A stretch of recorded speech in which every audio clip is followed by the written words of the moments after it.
Gallery. I loved her work immediately, and our first time in person together was Bianca saving me from a very deeply uncomfortable gallery dinner. Yeah. Oh yeah. So I knew her work before that. I loved her work before that, and then we got to know each other under like interesting circumstances.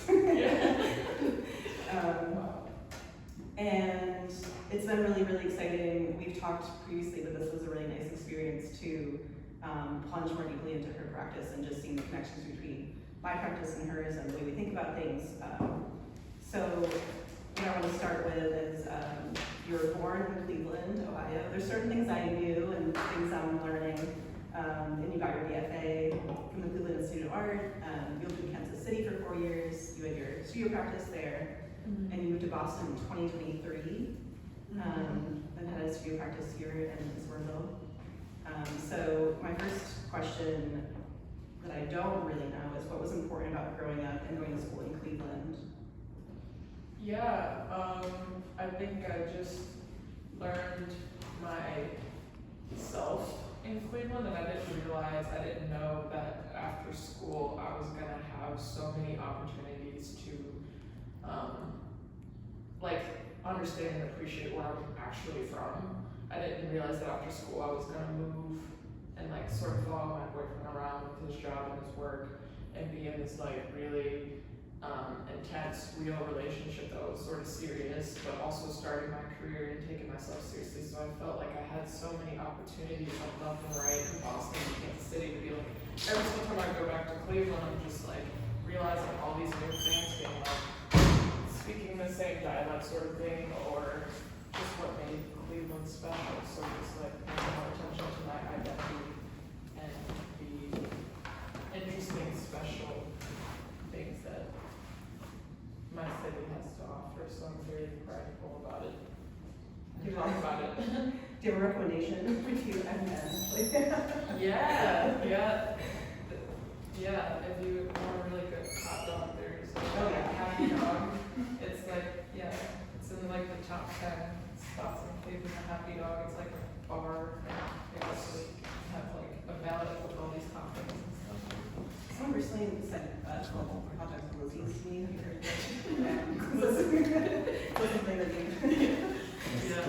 It's a glizzy. Yeah, it's a glizzy. Good one. So you talked about the fact that this work was made in Cleveland and Vermont and Boston, and one thing that we talked about was movement. So how does that factor in having made these works in all these different places? And what was that experience like? I wasn't really thinking about this body of work as a coherent sort of, existing coherent story or narrative. And I usually don't work that way to begin with anyway. The way that I usually make works are sort of a domino effect or an infestation. So it's one thing informs the next, and then it just keeps unraveling and unfolding. So it's just kind of what is the word that I'm thinking of? It's kind of this guttural response, this mucus, this exterior thing that's it's this thing that comes out and it's just residue, I guess, or something like that. And so when I've made all these different bodies of work, I wasn't thinking about them as a whole, but then now that I'm seeing them in the show, it's there is a lot of movement. So then I started thinking about the shape of the space and how the paintings occupy a space, and then I started getting this there needs to be drama, as Stanley Whitney says, there always needs to be drama. So I started really getting into the motion of that and had fun with that idea spatially, but also within all the pieces of work. So Vermont and Cleveland and Boston, those are just all different colors and palettes based off of the space that I was making in the room, And when we were talking about this, you said so many good things that I wrote down because I loved how you talked about it. So you said that the space invites participation. It relies on the activation of an audience for the room to exist. You talked about rhythm. You talked about different phases of understanding and emotion, and utilizing the space itself to mimic the process of making the work. from one thing to the next. Yeah, there's definitely like a lot of dialogue, and I think being an extroverted person, it's very interesting to bring it back into the work and let the paintings tell me what is going on. So I like to kind of call that process in terms of participation and looking in experience work, because they're very textual, so they're begging for attention, they're sort of throwing a fit, like a fussy fit, like a little girl, but I call it like rhizomatic thinking, rhizomatic approach, and that's basically, I like that term because there's no hierarchy in the way that you're experiencing, but it requires the participation of the person to activate the works. Basically meaning that sometimes when you look at the work, I think that you're seeing more of yourself and learning more about yourself in the work than you are applying. And I think that relationship is sort of interesting, and that happens with me too. I'm just like, I'm experiencing this and I'm just like, well, my response to this is because of it being that way. So just like it requires a group, it requires people and energy to really activate these works. You have to be energetically present. And when you talked about rhizomatic thinking, I literally was at my computer, I just started drawing diagrams because I love that word, I love thinking about that word, I love visualizing it. And after that we were talking about, I think this connects really well, the Pigeon Heart series drawings. We were talking about how those got their name. I think it fits into this idea of non-hierarchical work. Yeah, the Pigeon Heart series, I really like that line work. That's like one of my favorite parts of the show are the drawings, because this is my first time having the opportunity and a thumbs up to a gallery letting me hang them up and really see what's going on with them. I'm used to making these sort of drawings as peripheral works that I kind of view as like little tokens or certificates, like when I'm doing a residency program that I make on the side. They're sort of, they're tangential and they exist on their side, but I really feel like they're also me going on a tangent. They're just like tangent fueled, tangent coded, and I usually make them to just put in a little booklet and then they exist on their own. But the Pigeon Heart series was like, it was just like a play on like pigeonholing yourself, and then someone kind of made a joke that I have a pigeon heart because like I like lost weight from smoking a lot of cigarettes and stuff like that, and they're just like, you have like a pigeon heart, you need to take care of yourself, your heart's gonna like explode. And it made me feel like very weak, and it was like kind of a bit like pitiful. And I thought it was kind of funny, just like there you go, like a little tiny heart and all this stuff, and I I started animating that idea and thinking about this caged in like 4-chamber thing, and then the arrangement of the Pigeon Heart series. I wish I could like get up and walk over there, but I'm just not gonna stand up and like show you. But it's like the arrangement is sort of also like the pigeonhole idea, and like thinking about math and placement and like probability and all these different outcomes as a set of drawings, and the possibilities that can occur there, and that's never ending as opposed to the paintings. There's an infinite world, but there is a stopping point, and these are moments that are sort of frozen in time, and they're kind of taking that moment and really prolonging the experience of sound, or prolonging the experience, versus the drawings are like way more, the mathematical possibilities are just like endless, and so they were fun for me in that way. Yeah, I loved how you said the drawings themselves give structure, and they have to do with structure themselves too. That they're the skeleton of the works, and they sort of are their own, they exist on their own, and they led you to the paintings, but they couldn't be paintings themselves. But yeah, I love talking about, again, like not having hierarchy, and then when you describe them as tokens, work as a commodity, you said, you talked about Per Richard's theory, and how do you survive, like it's almost like money or something. Oh yeah, like that's interesting. That's interesting. Like also I need to make money, so I'm just thinking about the drawing. I thought it would be something like I don't know what I was thinking about, but it's just now seeing them in the show as their own standalone thing. They are reflective of my literal like experiences here, but I was thinking about Philip Guston and how his works actually are, and they're so feminine because of like how visceral and like even the palette, like I think all the grotesque visceral elements to his work, and even just like the, you know, jittering arm, the way that it navigates, and all these like physical imprints are like, they to me remind me of this like conjuring of feminine energy or something of that nature. And so anyway, like I was thinking about that when I was making my drawings, but also, what was I gonna say? It's like I was thinking about it when I was making the drawings, but I don't know. I think that I also need to make the drawings and they're more accessible to people, and they do have this like quality where they can just be discarded or warped or whatever happens, and there's like oil on them, so they're not gonna last forever, and they have a temporary life. But I also need money, so I'm thinking about them as these little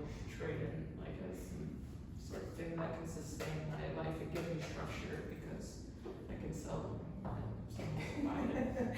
Reminds me of this Alice Neal documentary that made by her grandson, where she's talking about, she's like, well, you have to live, and talking about the different jobs she would do or whatever. It's sort of this like dirty, you know. Yeah, dirty it does feel dirty. Yeah, yeah, it is dirty. If you know something about me, I have an attachment to my work, so I really don't actually like selling it. So we were just talking about that. She's like, oh, someone just such a great collector bought this. I want it for myself. It is funny. It's like most jobs are not really ripping out your soul, and like, you know, my family, they're all accountants. They're not like they're not wounded by giving out that service. So yeah, it's a strange thing. I think it's especially strange when actually the context in which we were first spending time together is a collector who did not like my work. And it was just like, I have to eat dinner with this person who's like, you know, gross. I don't. Yeah, there's something about that where it's like, it feels so personal. It's like, you just met this person, like, I don't like you, and what comes out of your, like, when you talk about mucus, it really is sort of like, that's a part of my body that you're rejecting. Yeah, discharge.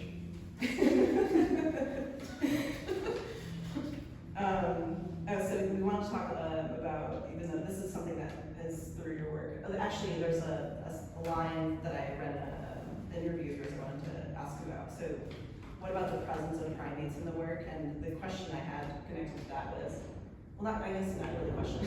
I want to point out something you said that I loved. You mentioned how the truest part of the portrait and the primate work is the mouth. But I love that. You said more that was beautiful, and I wrote it down somewhere, but I love that. I just want to hear more about that. Yeah. I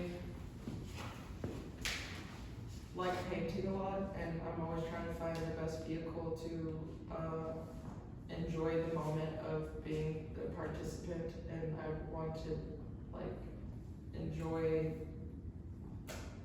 the moment of being like I guess when I was thinking about the primates, that was something that gave me another way of thinking about painting and thinking about the form, and this exaggerative, like very obvious, not very welcoming presence was something that I guess I was interested in. Like, I still don't find primates to be very like they're volatile and they're not safe. I wouldn't, like, I don't go to the zoo and I'm like, oh my god, like I want to hold that thing or anything like that. I'm not, that's not really my relationship to primates. It was like this idea of them originally begging for attention, and I think that I'm always interested in the portrait, and for me, whenever I would start depicting them, I would always slow down near the mouth, and that was like, I'd work around the painting, but then when I got to the area of the mouth, that's when I really started slowing down, and I was like really starting to feel like I was constructing it as if I were to be kind of putting together a face. So there was just like so much narrative, and there's a lot of projecting from me and these like pent up experiences, I guess. So that started making the paintings way more vicious and real because I was doing that and I wanted accuracy. But then the presence of primates, did you want me to expand on that? Is that? Well, Moby Dick was an influence, and we had talked about how this comes back in with the primates as well, and the whale, and talking about docile attributes in animals and systems of oppression. If you want to speak on that. Yeah, I thought there was a clear like crossover in things that I was researching, and it just started kind of showing up in like I thought it was just super interesting thinking about like the Enlightenment era where all these like, or whenever that was, I don't know, but like when all these devices were being created as tools to study different fragments and pieces and parts of faces, and then that became a part of a system of like the taxonomy of compartmentalizing things and people, the way that we see, and it was really weird. It was like a science behind the way that we look and understand people based, I can't even remember the word, but the way that we understand someone's personality based off of the way that they look, and kind of gathering all these things and putting them together. And I guess in media, I learned through research how like chimpanzees would be like showing up in media because of they would use them as research, and how would they participate in the relationship to the way that we see them appear in magazines, images, the way that we understood them as an image or as this creature or as this like human-like thing and having these tendencies. It was like at the cost of punishing it and testing what it has the ability to do. And I think in Moby Dick that, there's this idea, this, hero's journey dealing, with, this encounter with this white whale, this beautiful, pure, intimidating thing. And I was definitely thinking about that on the other end of things, is like this idea of like whiteness and the actual color of white, and what like that big, intimidating, this force is I don't know, it just became a portal of understanding, and it just felt like there's so much freedom and escapism for their journey. But I think it was very dismissive still, and like not within the narrative, but I was just thinking about that in relationships to animals, I guess, and I found it interesting and funny, and the way that you're like humanizing this animal or humanizing this idea through the projections of like what constitutes or what determines that something is perfect or safe, Yeah, approachable. and I had told you that was what my mind went first, is all the language of whiteness, and then flipping to the back of that copy, the D.H. Lawrence essay in the back, and it talks about the whale being America. And I don't remember when this was written, but I love this quote: "Doom, doom, doom. Something seems to whisper it in the very dark trees of America. Doom, doom of what? Doom of our white day. We are doomed, doomed, and doomed in America. The doom of our white day." So I loved having that in the background. There's a bunch of essays. Yeah. And another book that came into the show, also in your hand, when you're running wolves. I'm holding these not because I'm like prescribing it to just so because I'm fidgety talking. Yeah, so it's nice to have these, but yeah, they're good books. So this is another book that comes into the show, and this is Estes, the writer, is a Jungian psychoanalyst and poet, and the book is basically describing female psyche, psychology of women in the truest sense, and she weaves in intercultural myths, fairy tales, folk tales, and stories. And so when I read this book, I had a lot of reactions to I loved it. But the first thing it made me think of is, so it talks about, to get to your truest self, there's something you have to dig into this wild woman, right? The wild woman archetype. And what it made me think of first is that my boss, when I was teaching at preschool, she was having a hard time with her romantic life, and she went to a psychic named Tammy Moyne, Tammy with an I-E, I think that matters, so no. And she came back from the psychic, and the psychic said, you have to be in this wild goddess, like spirit, and the best way to do that is to go into CVS. And you go to CVS and you try to take that on, and that's the best. But whenever I see a CVS, I think about that. When I read this book, I thought about that. The best place maybe to practice this is in CVS. To see. Yeah, to conjure. Yeah, like your inner goddess to get to the bottom, to the root. Yeah, I think it's right. I think it's one really good place to try that out. And the bring it all. Yes. CVS. But one quote that you had pulled says, "Black is a promise that you will soon know something you did not know before." And so, how does this idea of blackness resonate within your work, and the way you think about color? Yeah, I like working with color. That quote resonated with me out of the book. There's a lot of great quotes out of the book. Obviously, it's a sort of stream of consciousness / intersecting this Jungian perspective, and then all of these like ancient folk tale stories. It's just like a beautiful book, and you can kind of pick it up at any point. And these were both books that especially when I read it, my whole thing is I wanted to feel like I was like drunk on a boat, so I would read it at night and kind of fall asleep in emotions, I would fall asleep after reading a chapter, and then I would have to go back and catch up, and there was this weird thing happening when I was falling asleep reading it, and then filling in all these gaps, and it would kind of seep into my brain. I'm just new to Boston still, so I just really want to lean into the vacation girl background, taking in all the things and going to get chowder and all that stuff. I'm just really leaning into it, and I love it for that reason. Everyone's so done with it, but I'm doing the whole Boston thing. You can come with me, or you can. Have you gone looking for whale? I have not. I haven't done. Oh yeah, totally. Yeah, I want to go to the crab shack, or I think it's called up north or something, where all the painters went to. It's the scene. I can't remember. In Rockford. Yeah. I want to go there. I'm gonna do it. That is how. But back to the books and One Who Run with the Wolves.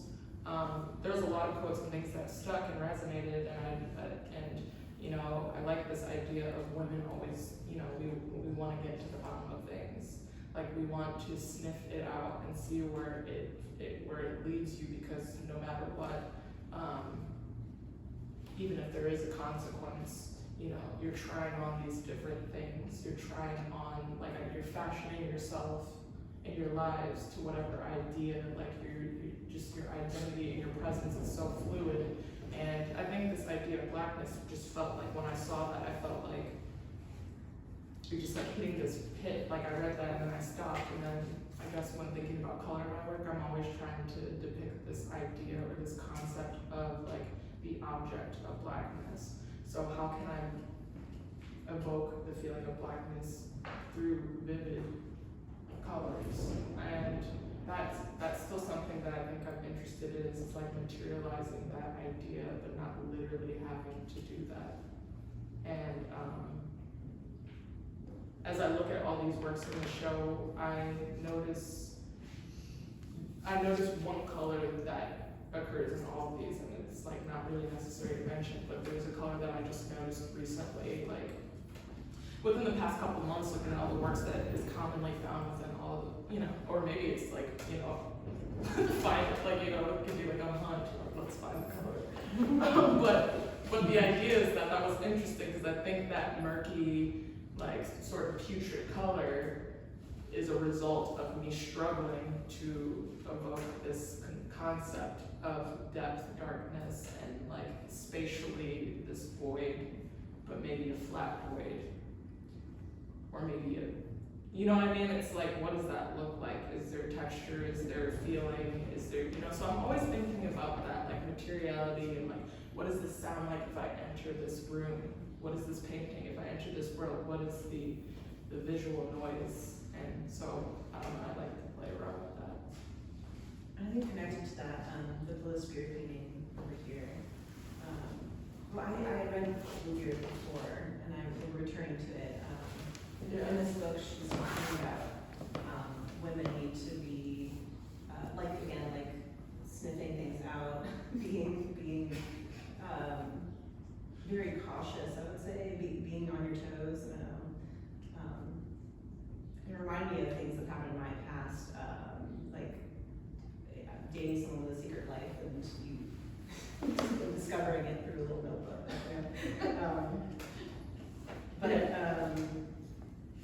Yeah, how does this is sort of the intersection of like Moby Dick and Women Who Run Wild Wolves. So how does that come into? Yeah, the bluest beard. I like this little painting, and I think it was like one of the last paintings I made for the show or something like that. It's definitely, I think it's my favorite work in the show just because it's like an amalgamation of all these things. And sometimes I, as a painter, can't achieve all of these things. Like I can't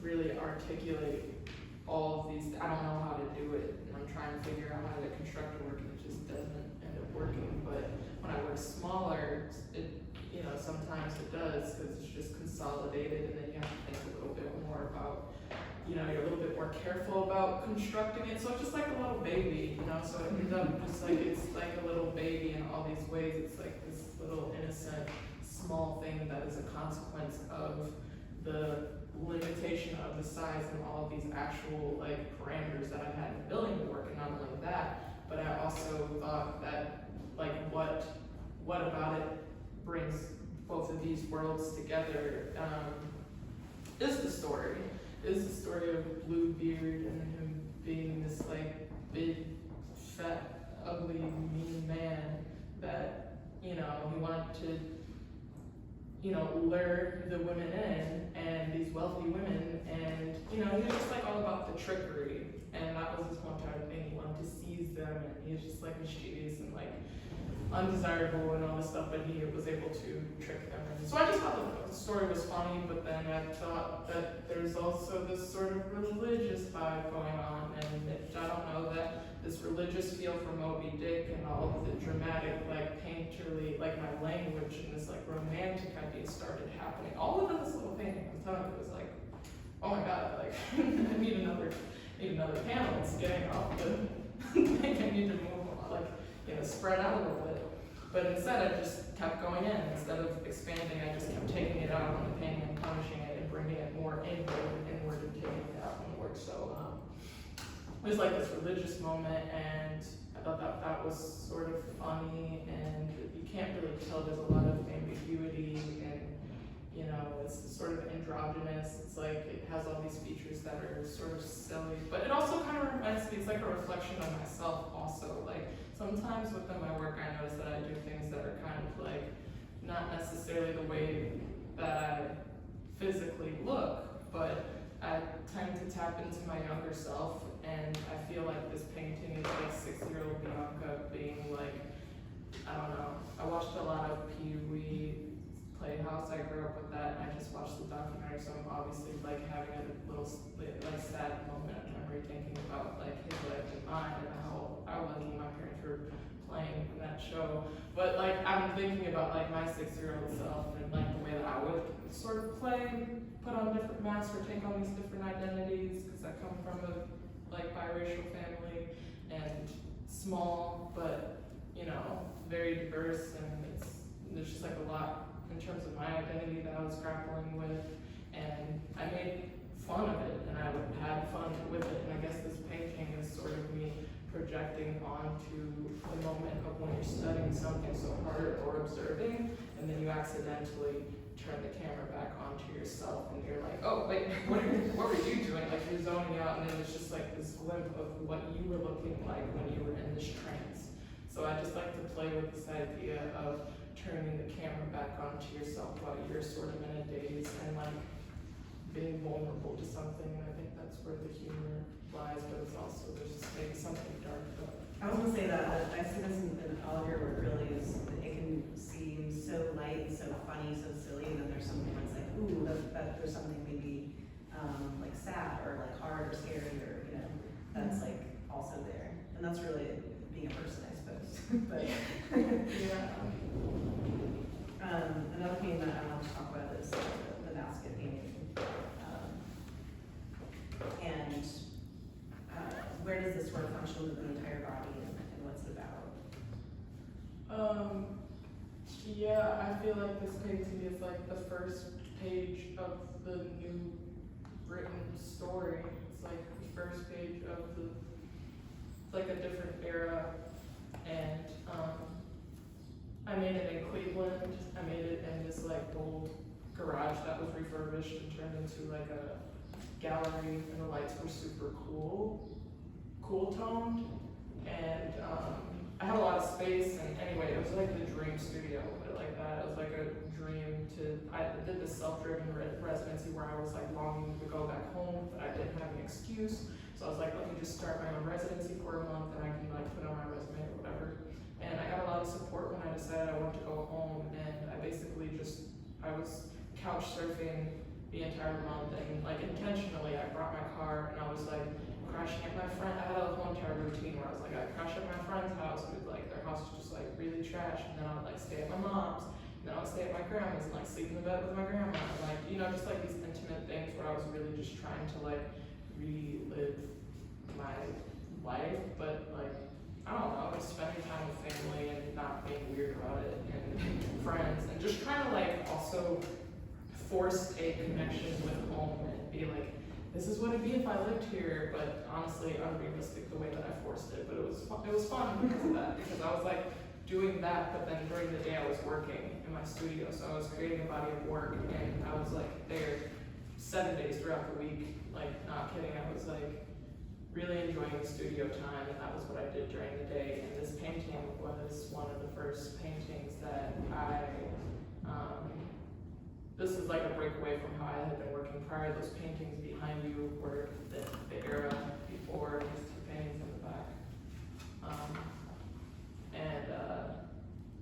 I think that the palette and I think the energy there within the energy within this work felt it was primal. I think it was a real amalgamation of the way I had been working and how I was generating painting these monkeys and these primates, and then I just view the way that I painted this work and my instincts and this thing that I just grew muscle memory and happening in work, and that was something that I was always interested in doing, being able to build my own character. This is something that I've always wanted to do, is just like kind of create my own world and create a character build, and it was just activated. I think that this work is very geometric, and there's a lot of motion, but it captures stillness in a slow and very, intense way. It's very confrontational, but then it's also passive.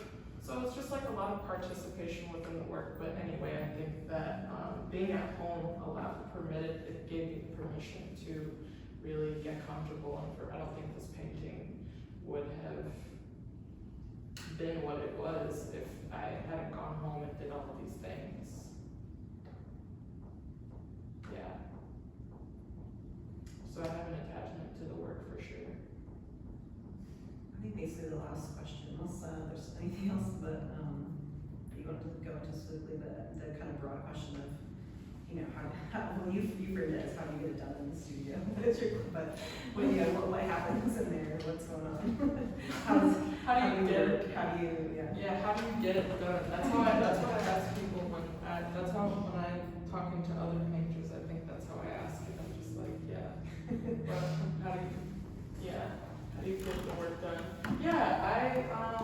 I work in the studio a lot, and I try to have some balance, but I have different resources that I work with, but I try to leave everything out and spread and available to me. I don't really have like a system being like A plus B equals this.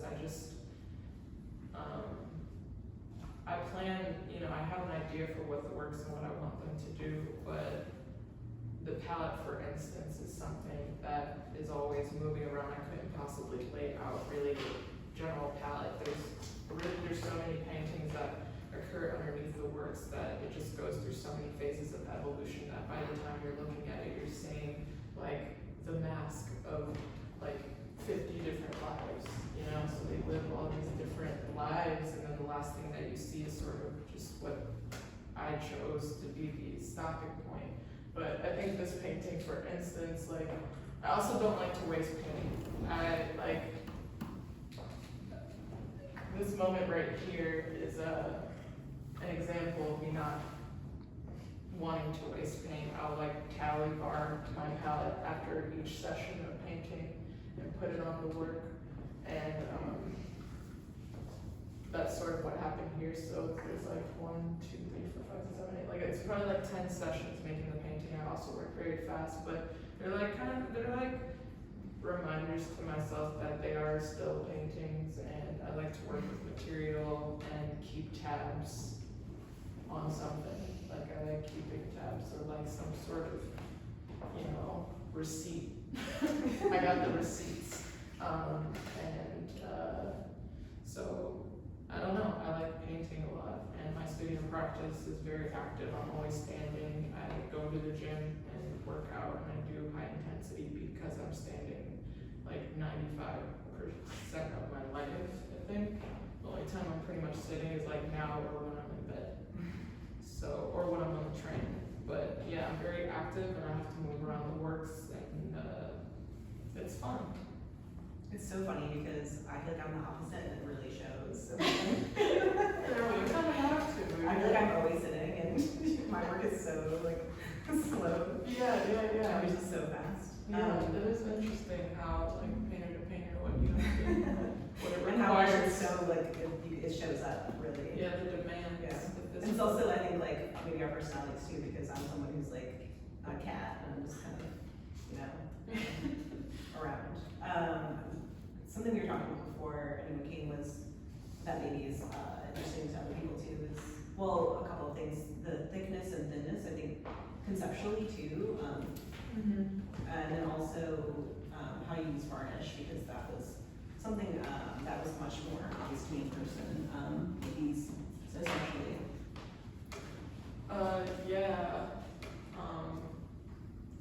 There's also the different layers of how I'm building the work, and I don't know, I think it kind of goes back to what I was talking about in terms of texture. I get what you're saying also, like what do you,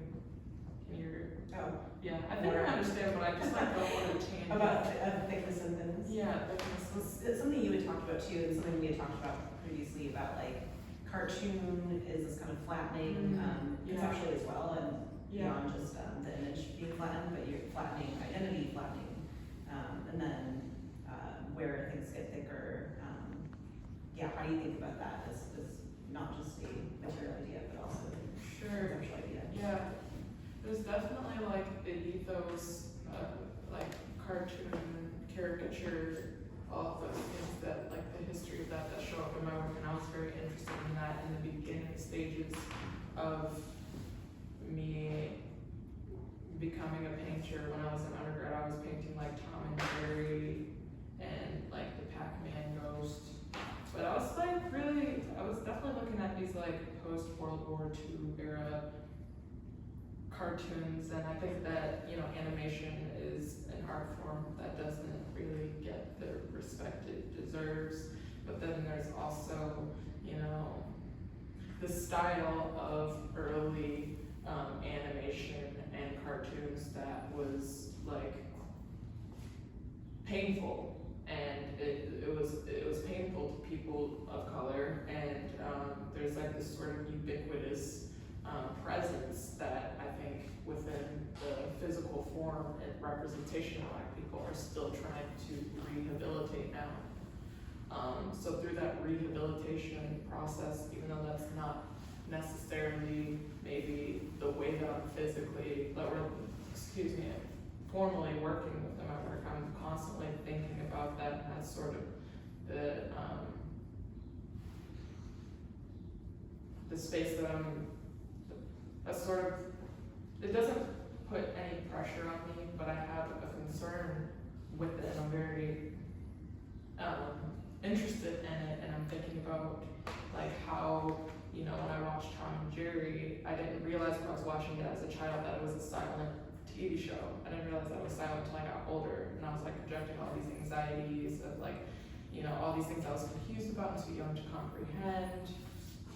Things that I had maybe faced, I was just like projecting so hard into the show, so I just like was anxious and loved like, the music, the classical music or whatever music was playing in the background, just like going on. And it was just like this catastrophe and this like environment that was like so psycho and like not cool for little kids to be watching. It was like not really exposed to that sort of nature. There's like this very like, it's like it wasn't meant for kids. It was definitely a very dark undertone that was like I could not comprehend lurking underneath that. And when I came into my work, I still think that there's some formal qualities within the cartoon world that create boundaries. And for me, I think the cartoon presence, it's, I'm thinking about Maskia, for instance, and Tom and Jerry and his teeth getting his, tooth by tooth, teeth like knocked down, the piano key teeth moment, and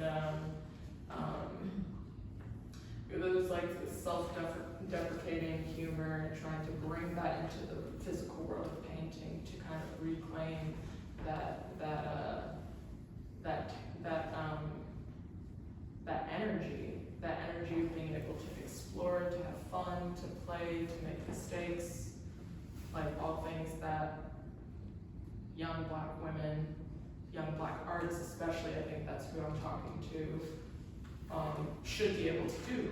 And they should be able to stumble their way into becoming an artist and to get messy or make paintings that are just about color and to kind of explore or expand that visual literacy. So for me, my bit of visual literacy is interested in line making and bringing like the contours or the boundaries of maybe what makes a Mickey Mouse or something, and bringing that energy into the work and that kind of being the boundaries in which this physical world exists and amplifying it or something like that. I don't know. Yeah, that's also interesting. And I read it again with like Ruby, and we were talking about you should have the freedom to play and not have to be always like on guard for something. That freedom that comes with, well, I guess the freedom that we have to give ourselves sometimes. Yeah.